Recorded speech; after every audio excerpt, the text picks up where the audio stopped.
Hello everyone and welcome back to Player Entertainment. My name is Chris, and in case you don't know, I review movies and I rank them on a scale of 0 to 100 in increments of 5. Today, we are going to be talking about one of my all-time favorites and one of the most underrated movies ever made.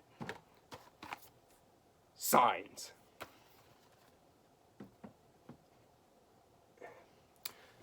So Signs was released in 2002 and it stars Mel Gibson, Joaquin Phoenix, Rory Culkin, and Abigail Breslin. It was directed by M. Night Shyamalan and was produced by Kathleen Kennedy.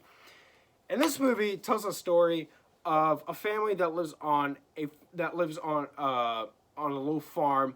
They have a big cornfield that they tend, and it's a former Catholic priest and his brother who's there living with him to help him raise his two children after his wife had tragically died 6 months prior. They go outside and they find that these crop circles had been made in their cornfield. And throughout this movie, they're watching TV and they're learning that aliens are coming to Earth. And they don't understand why. And this movie is about Mel Gibson's character's struggle with his identity while also dealing with an alien invasion. This is one of the best movies ever made. And if you don't like this movie, you could just not play. But I really, really have a great appreciation for this film. And I know that there are other people out there that do as well. But this movie is a movie that gets a lot of crap. And I just think it's really unwarranted. This movie rocks.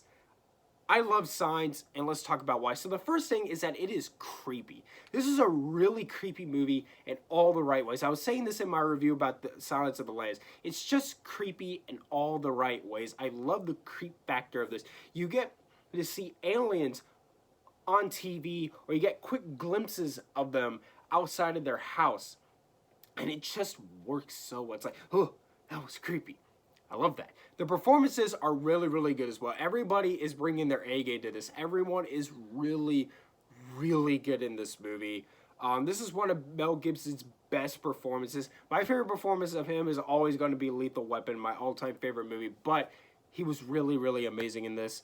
And I want to talk about the way I felt about this movie the first time I watched it. The first time I watched Signs, when the movie was over, I remember walking around my room like, because this movie is an experience. This is the only movie I have ever watched where when it was over, I felt like I had just had an epiphany. No movie has ever done that to me before, but Signs did, and I think it deserves to be praised for me for that. I've never felt the way after watching a movie that I did the first time I watched Signs. This movie has had a profound impact on me, and I still love and appreciate it now. This movie also has a lot of really great humor in it, and it works really well. It doesn't feel forced. It just fits really well. It doesn't mess with the tone or anything. It just feels natural, and it feels like it should be there. It's also a really fascinating movie, and it has a lot of awe. There's this fantastic scene where they pull up at their house in their car, and they have this baby monitor, and they can hear the aliens talking through the radio frequencies that are going to their baby monitor. And they all get up on top of the car and they all hold hands as they hold up the baby monitor as high as they can. And you're just hearing these aliens conversing in their language on this baby monitor. And it's just one of the most jaw-dropping things I've ever seen in this movie. This movie has a lot of moments in it where you're going to be like, whoa. Like, this movie has those moments, and it's really, really great. The music is pretty good, too. And the music is creepy, and they use it in all the right ways in this movie. It's one of my favorite movie soundtracks. I really, really like it. One of the things I like about this movie, even though it's not really necessary, is that they constantly hint at the daughter of this movie, because Mel Gibson's character has a young son and an even younger daughter. They constantly hint at her being kind of like psychic or something. Like, she has these weird dreams, and she has this weird thing with tap water, and they never explain it. And you can look at that as a con, but I don't really mind it for the same reasons why I don't mind the fact that nothing gets explained in Close Encounters of the Third Kind. When you watch Close Encounters of the Third Kind, when the movie's over, you're probably left with like 1,000 questions. But to me, I love that those questions don't get answered. And I don't really mind that here either. She has she's really weird. She doesn't really seem to be overly terrified by the aliens. She has these weird dreams. She has this weird thing where she thinks water is like contaminated, and they never explain it. But it's creepy, so I kind of like it. One of the things I love about this movie, one of the things I think is great about Shyamalan is that he likes to do things for real. He likes to do things practically, which is the way that movies should be made without an over-reliance on CGI. Now, CGI was in its birthing days at that time, but they went to a real farm. I think they actually built the house for this movie. They made these crop circles in this cornfield. They actually did that. It's real. They get when you first see it, the camera pans out and it gets further and further and further away until you can see the whole thing. And it's real. They actually did that. Nowadays, of course, they would have just CGI'd into the cornfield. And they could have done that even then, even though CGI was in its early days. But Shyamalan said, no, we're doing this. He said, we're going to an area, we're going to a cornfield, we're going to build a house, we're going to make this for real. Shyamalan, you the man. That's the way movies should be made.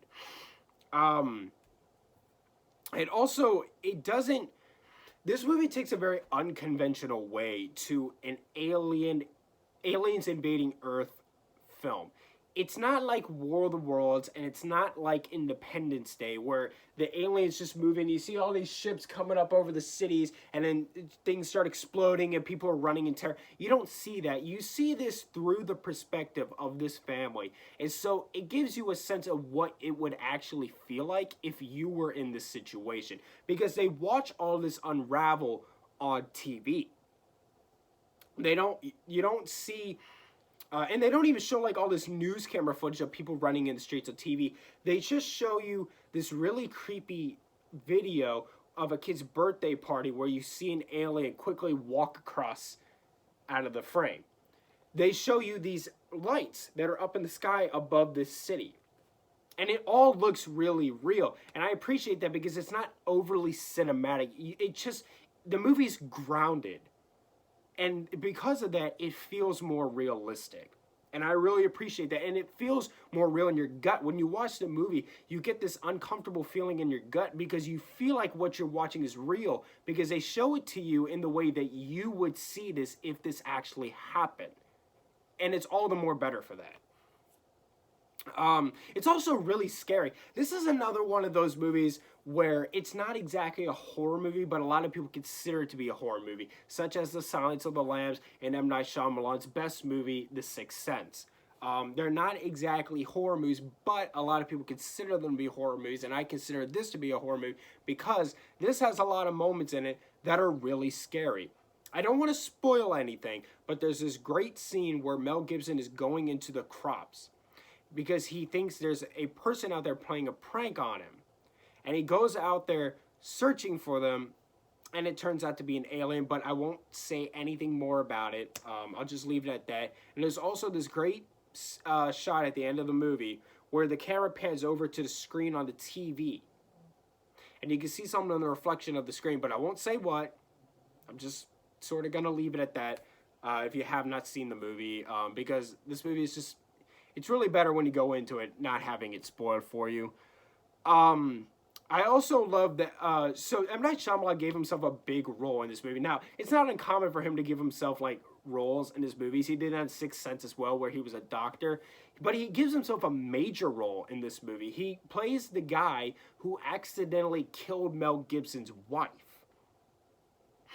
And it's really interesting because he does a great job in the movie, but it is interesting that he wouldn't cast an actor to do it, but he instead did it himself. It's really weird, but he did it, and it works pretty well because he does a really good job in the film. And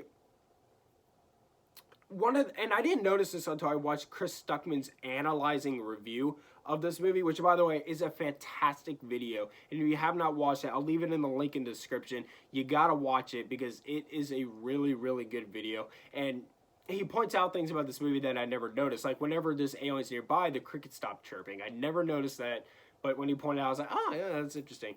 Well, one of the things he points out is that when the so in the movie they talk about how animals in the area were acting weird. Well, the kids tell Mel Gibson, hey, the dog just peed on the floor. We think he's sick. And he's like, take the dog outside. I'll call Dr. whatever. Right? He says a name. And he's like, well, he doesn't take care of animals. And he's like, I'll just see what he can do anyways. And then you get this shot later on in the film of M. Night Shyamalan's mailbox where it says veterinarian. So it goes to show that he didn't want to call him because he's the guy who killed his wife and he didn't want to have this awkward conversation with him. He didn't want to go talk to him. And I never noticed that. But Chris Stuckmann pointed that out in his analyzed video. And I thought I'd point that out because I thought that was really interesting. And another thing about this movie is that the characters are great and you really, really love and you care about them. There's a scene where they're all eating dinner and they all just break down and cry and they hug each other. And it's a beautiful piece of acting. And I love this movie understands that the unknown is scarier than showing things to you, which is why I'm not a particular big fan of slasher movies, because those movies are all show you. And if they aren't showing you much, they're usually not that good anyways, such as Friday the 13th.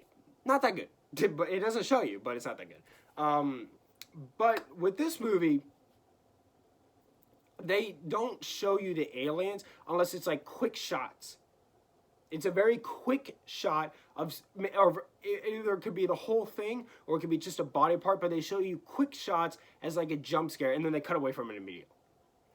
When the aliens are coming to their house, they don't show you. They don't show the aliens outside of the house trying to get in. No, you just hear these knocks on the walls. And that's better. That's what Jaws perfected, is the fear of the unknown. That's what makes great horror. Signs. Now, before I stop, I do want to talk about the complaints for this movie, but I'm not going to actually talk about them because they're spoilers. But this movie has a lot of complaints that I think are really unwarranted. And they're really dumb, and they make no sense. And which is another reason why I think you should go watch Chris Stuckmann's analyzed video of this. Again, I'll leave a link in the description to that video, because he goes into those descriptions, into those complaints, and he explains why they're so stupid. I 100% agree with Chris Stuckmann on this movie. This is a fantastic movie. I really like it. I think all the complaints are dumb.